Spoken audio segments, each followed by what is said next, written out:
retornar à cidade natal, Antero ficou perambulando pelas ruas, a bater de porta em porta nas casas. No entanto, os moradores nem sequer deixavam-no dizer uma só palavra. Assim, ele se afastava e não conseguia comunicar-se.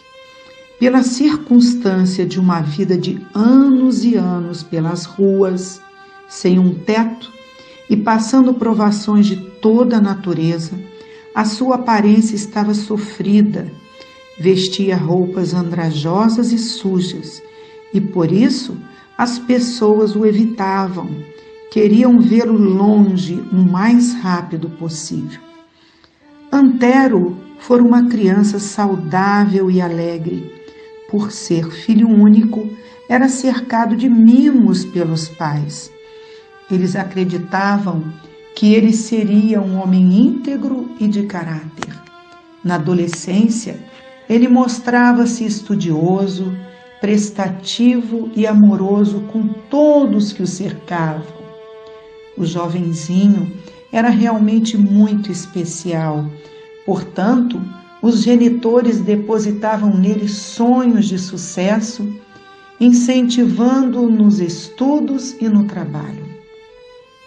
Porém, tudo mudou quando despertou nele uma grande atração pela bebida alcoólica. Em um determinado ano, véspera de Natal, Senhor Andrade, pai de Antero, ganhou de amigos um garrafão de vinho. Às escondidas, Antero passou a bebericar o conteúdo e gostou bastante do sabor e do teor alcoólico. O jovem tinha um amor por Laura, só que a união dele com os amigos, que excediam na bebida, desanimou-a do romance com ele. Desapontado pelo rompimento do namoro, fortaleceu-lhe o propósito de consumir outras bebidas alcoólicas mais fortes.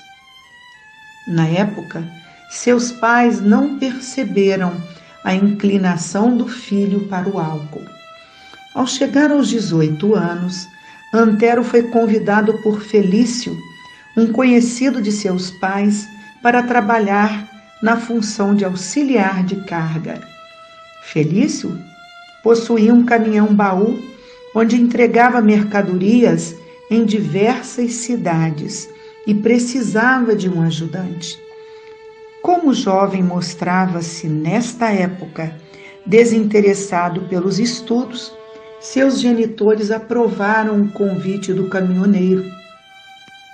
Nas viagens pelas estradas, Antero teve um novo companheiro para incentivá-lo ao consumo do álcool. Felício tomava diariamente um aperitivo antes das refeições, mas nunca excedia esse limite. Ao contrário dele, o filho de Senhor Andrade bebia demasiadamente e o patrão não se incomodava com isto. Um dia, após realizarem a entrega de mercadorias em uma cidade grande, Antero afastou-se e foi para um bar. Ali havia frequentadores desocupados que combinaram jocosamente embriagá-lo, incentivando-o cada vez mais a beber. O jovem ficou tão alcoolizado que saiu do bar cambaleando e se afastou do pátio da empresa, até que caiu desmaiado em um canto e dormiu por horas. Ali, um homem sem escrúpulos que o viu nesse estado pegou sua carteira com documentos e dinheiro. Felício, por mais que procurasse seu auxiliar, não o encontrava. Então, ele resolveu partir, pois tinha obrigações à frente e não podia perder tempo. Ao chegar à sua cidade, o caminhoneiro foi cobrado pelos pais de Antero sobre a sua ausência. Ele deu-lhes explicações evasivas. Senhor Andrade e Dona Cândida, seu filho deve ter tido um caso amoroso, pois se afastou de mim e por mais que o procurasse, não o encontrei. Não se preocupem, ele é jovem e atraente. O que não falta é coração apaixonado. Daqui a pouco ele volta. Felício não deu muita importância à preocupação dos pais de Antero e se afastou. O tempo passou e nada de notícias de Antero. Seus pais, muito preocupados, tudo fizeram para encontrá-lo. Porém, diversas vezes eles foram na cidade, onde ele desaparecera, mas nada conseguiram. Depois daquele dia, Antero fora envolvido por energias que tisnavam em sua volta e entidades espirituais sombrias o estimulavam fortemente ao vício. Para sobreviver, ele uniu-se a moradores de rua que repartiam mutuamente bebidas e alimentos que conseguiam. O jovem, constantemente, no estado de entorpecimento pelo álcool, tinha visões do astral inferior, onde espíritos lhe acusavam de algo terrível.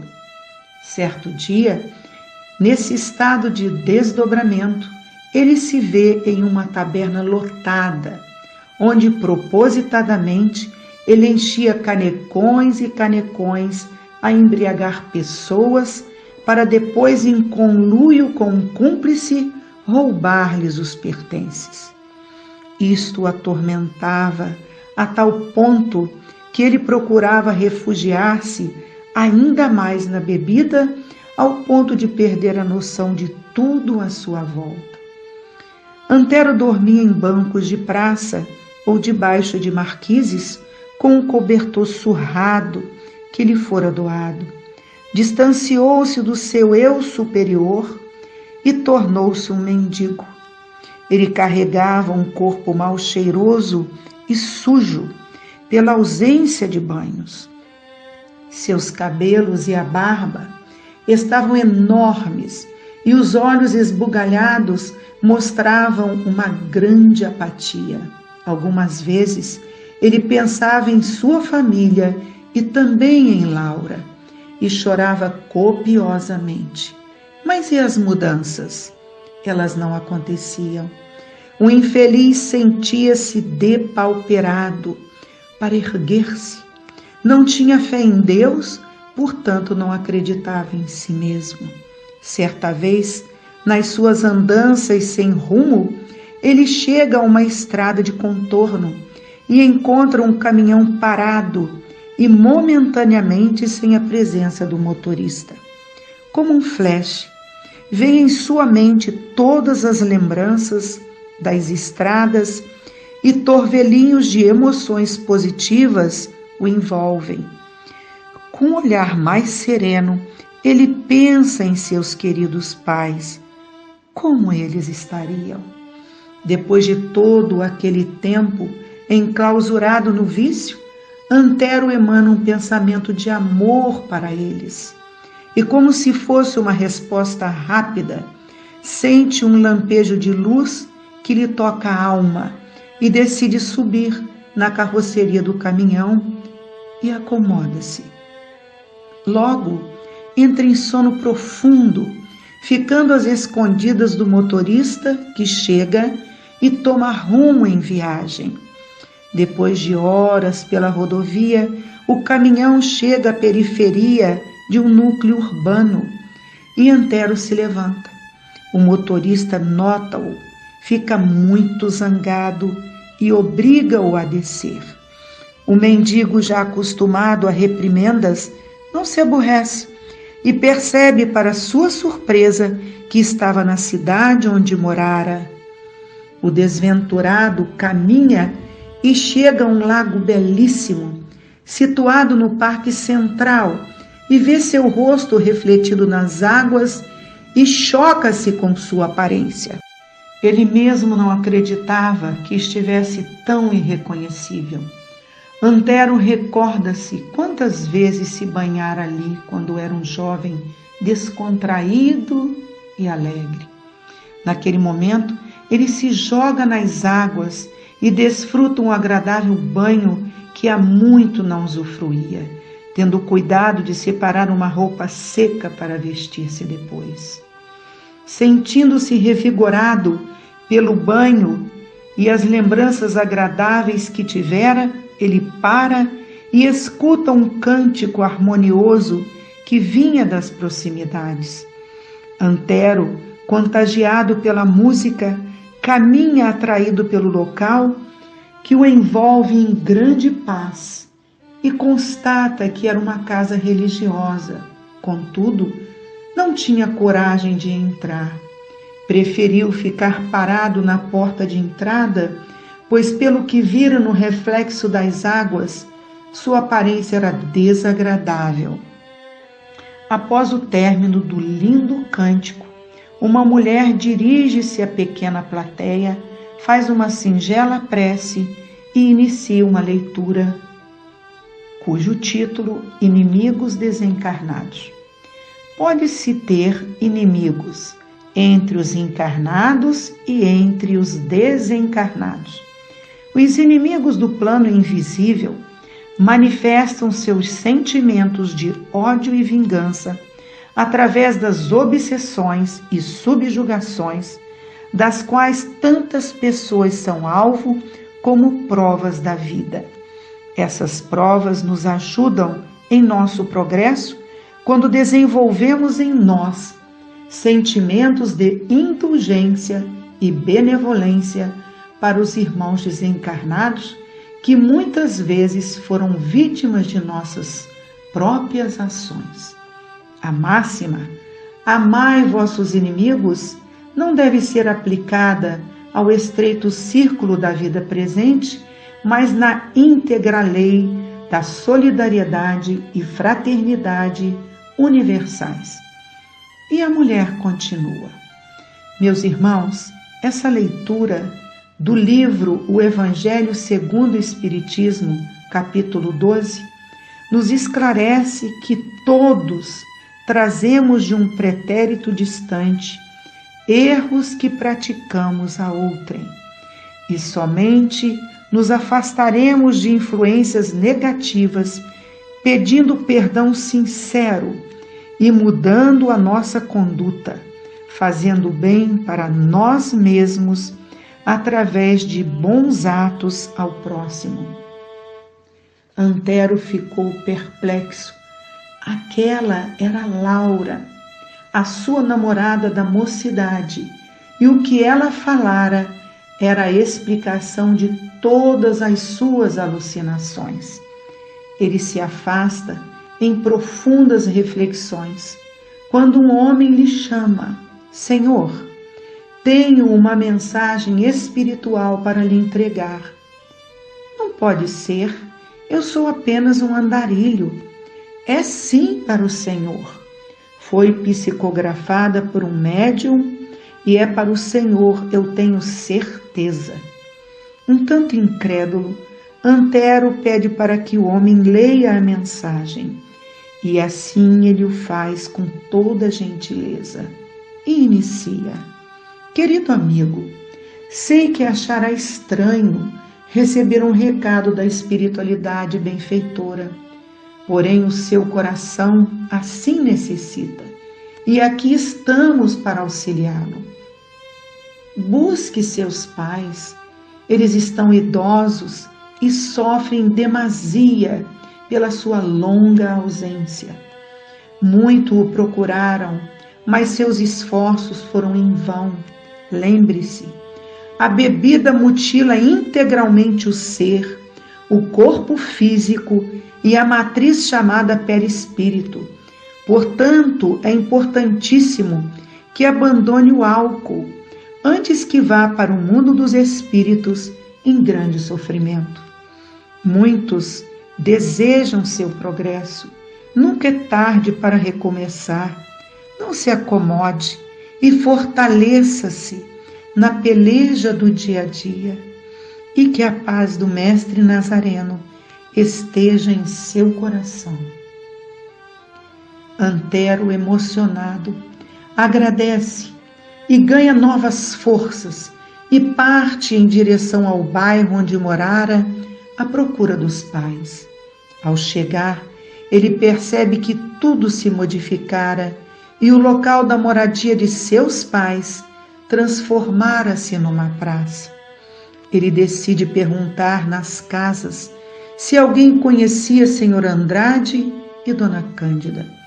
O pobre homem batia palmas e cada pessoa que o atendia, ao ver a sua aparência desgastada, não o deixava falar. Somente entregava-lhe algo de comer ou vestir e fechava rapidamente a porta com medo de ser molestada.